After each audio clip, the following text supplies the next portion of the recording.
So enter Alexius Hwang Sayong, and this is a picture or a artist's rendition of what he may have looked like. Now, Alexius Hwang Sayong was a Yongbon Catholic leader. And by Yongbon, I mean he was a member of the gentry, a member of the elite, from whom the government drew its officials. So he's a very high-ranking person. In fact, he managed to pass the first exam that allows you to become an official. There's 3 levels of exams you have to take. He passed the first one at the young age of 16. So very intelligent man. There's a story that he did so well in the exam that the king wanted to interview him, and when they did, the king actually touched his hand, took a hold of his hand when he spoke to him, and said, "Come back in a few years when you're older and I'll give you a job." Now, this story has been questioned because the king didn't usually do this, but there was also a story that because of it, Hwang tied a red string around his hand. Now, Hwang's tomb was discovered and it had the remains of a red string in a jar, so it's possible that this in fact did happen. But in any case, we know that he was a very intelligent young man, and because he passed the exams at such an early age. However, he shortly after passing the exams, he married into a Catholic family and converted, and after that basically stopped seriously taking the exams. He would just go and take the exam but hand in a blank sheet of paper. However, he was relatively unknown in part because of his young age and because he never actually served in the government, so he escaped the initial round of arrests at the beginning of the 1801 persecution and went into hiding. And while in hiding, he decided to write the Silk Letter in order to obtain tolerance for Catholicism. Now, tolerance was important because it was necessary to have priests, right? You need to have priests be able to come and go in the country and travel around so they can provide sacraments. And in Catholicism, the sacraments are normally necessary for salvation. They're not strictly necessary, but they're normally necessary in order to live a normal Catholic life and to go to heaven. And in order to gain tolerance, he had to convince the bishop to intervene, and he had to do so without validating the charge of treason, right? This is the problem. Catholics are accused of being traitors because of their Catholicism, and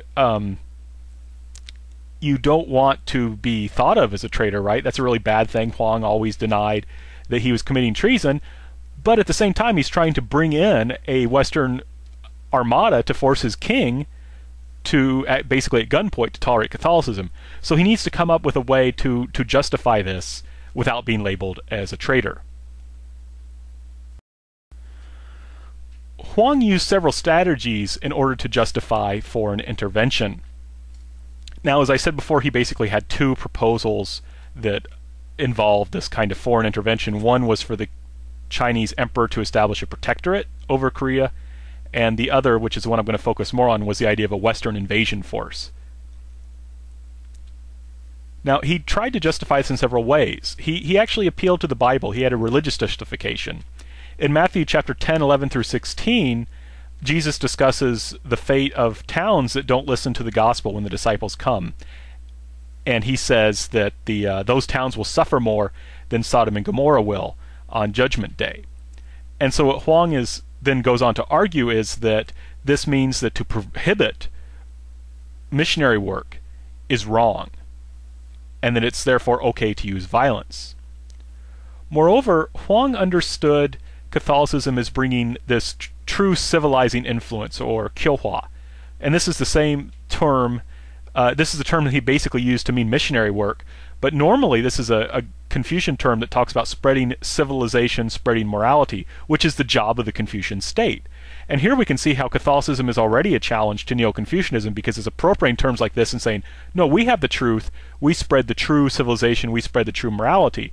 And Hwang's argument was that the Neo-Confucian Choson state, by stopping the spread of Catholicism, by killing priests and not tolerating Catholics, was stopping its ability to spread this civilizing influence, and that therefore violence in order to allow this civilizing influence to spread was justified. Moreover, Hwang argued that it would be better for the king of Korea if China or the West intervened, and his argument was because the king at this time was actually minor. He was a very young man, so he had a queen. The queen's dowager acted as his regent. and he was weak and basically dominated by the old doctrine, the Noron officials. And so Hwang argued that if the West or China came in, this would actually be good for the royal house, because it would lead to the end of the power of these officials who launched this anti-Catholic persecution. What I'm going to focus, though, in my proposal is Hwang's indirect methods of justifying violence, particularly how he used the martyr biographies to portray wicked officials as persecuting virtuous and innocent Catholics. In his Silk Letter, Hwang used the story of how the persecution began in order to justify the use of foreign intervention, particularly violence.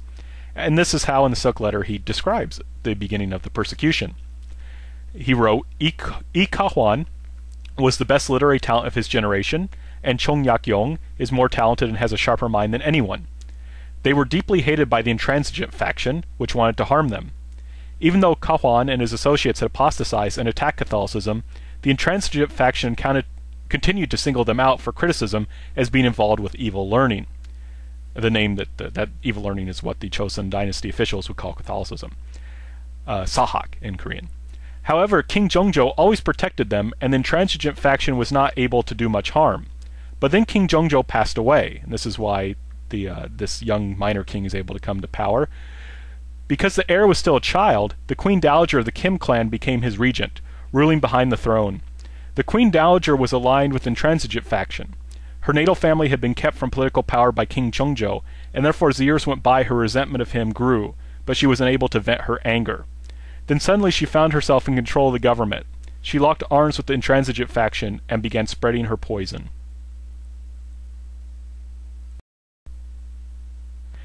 Now, if we analyze this section, what we can see is that Hwang understood the persecution as being based on factional politics, right?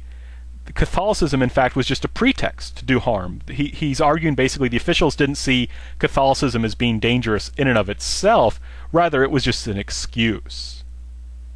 Moreover, he ascribes very negative emotions and motives for these people that are persecuting Catholicism. He sees them as being essentially motivated by hatred.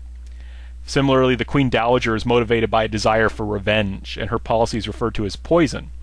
And so basically what this means then is, in Hwang's narrative of the persecution, Catholics are innocent victims of wicked officials, right? They haven't done anything wrong.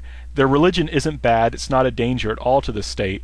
It's just that these bad officials and this bad queen are going after Catholicism because they themselves are wicked. So it's interesting here. Hwang does not, perhaps cannot, admit the threat that Catholicism actually poses to the state. We can see another example of how Hwang Sayong used the martyr biographies to justify violence and the intervention of foreigners in Korea in the case of Martin Ichung-bae. Martin was a Catholic who was arrested because he was caught rather boisterously celebrating Easter with his friends. They were singing and dancing and having a good time and were discovered and arrested. And Hwang Sayong describes his life in prison in this way. After he was in prison, people came to him for medical treatment. When they did that, he would first pray to God for help and then apply acupuncture or provide medicine. Whenever he did that, in every case, the patient recovered. Soon word began to spread far and wide of his help, of his healing power, and people began flocking to the prison to ask for his help.